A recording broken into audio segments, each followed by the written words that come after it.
These deaths changed everything in House of the Dragon.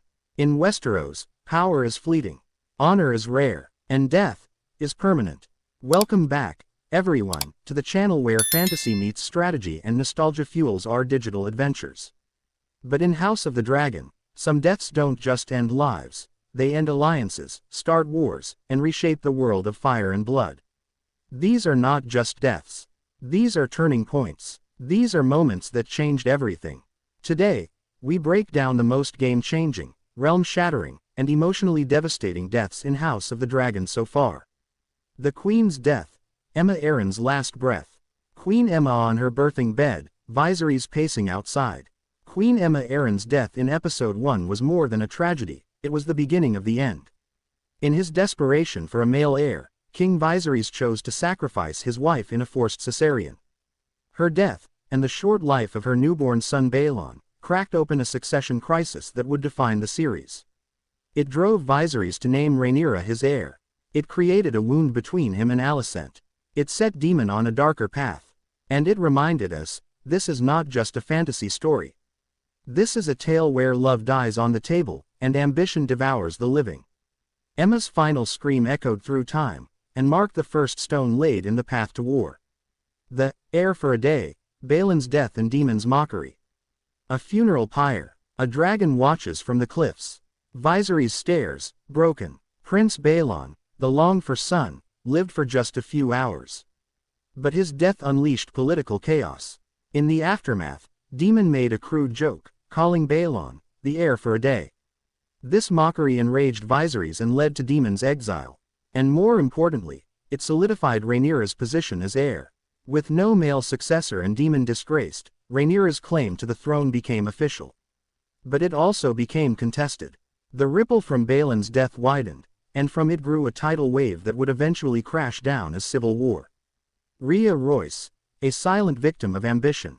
Daemon looming over a fallen horse and a wounded woman in the Vale.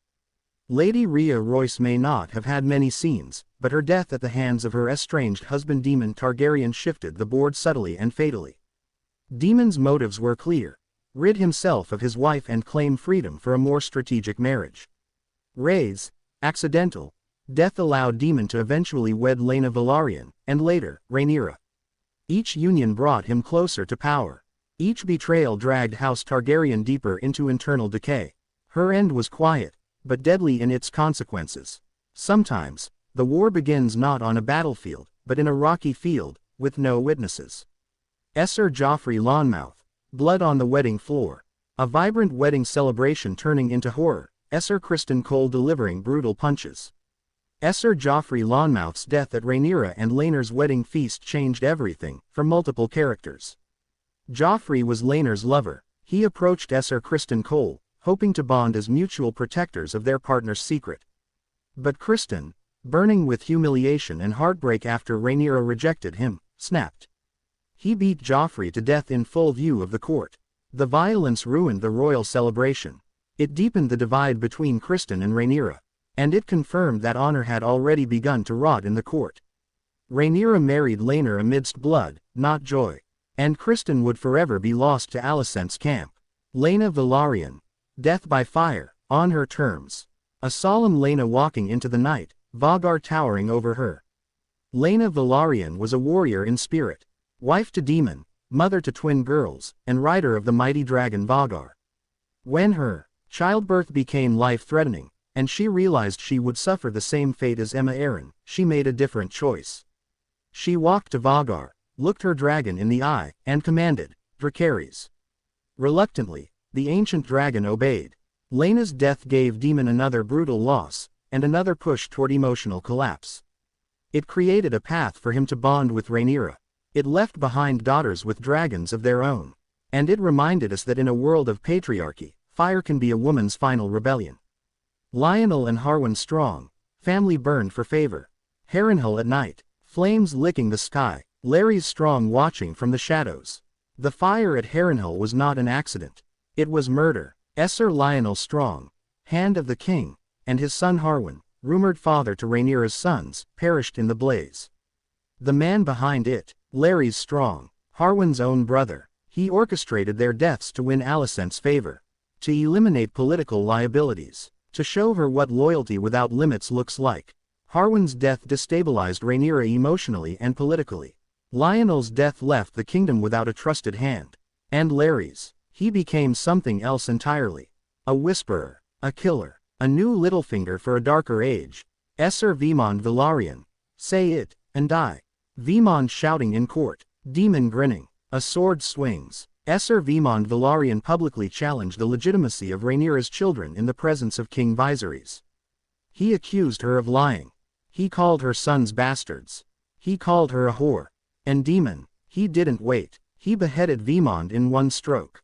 The realm gasped, and the message was clear. You may speak the truth, but you may still die for it. Vaemond's death deepened the feud between the Velaryons and Targaryens. It exposed the fragile mask of civility holding the court together. And it confirmed, this war would be personal.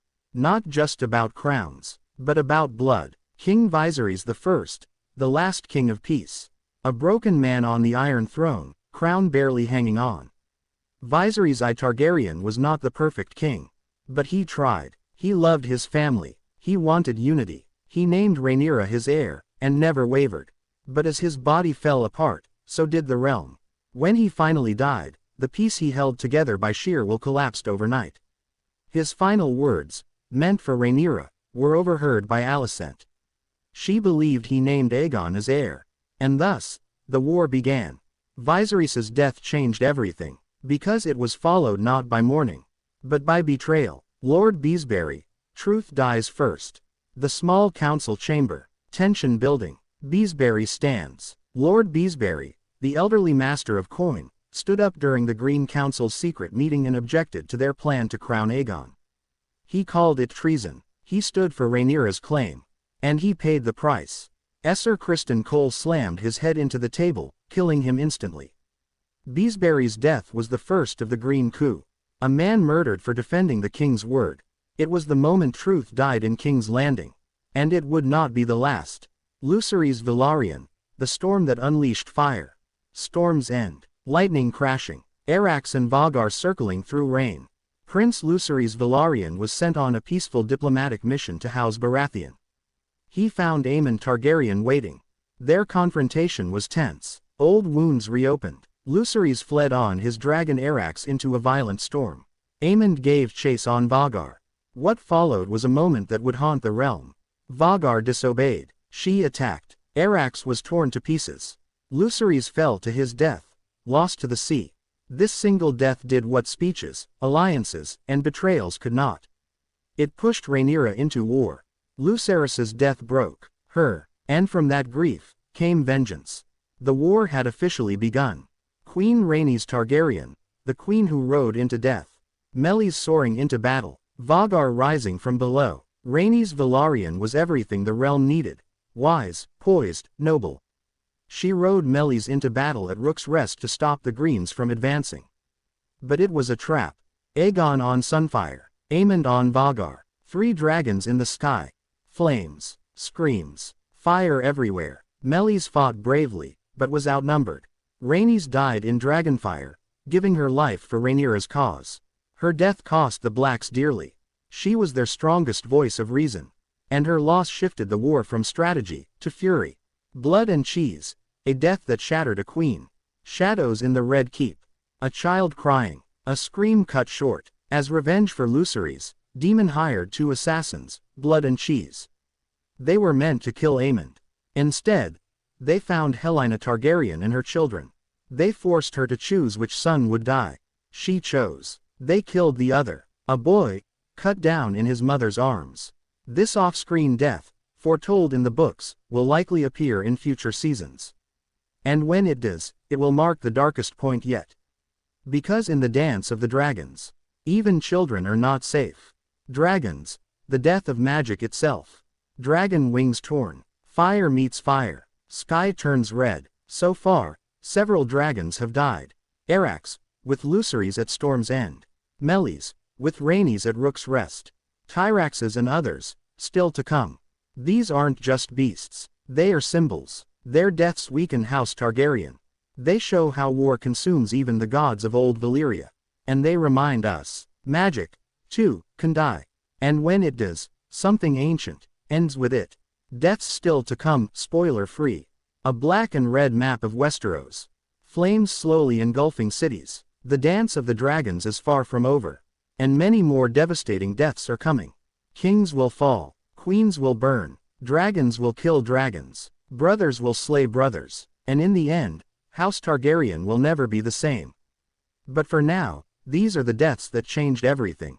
Not just for characters, but for Westeros itself.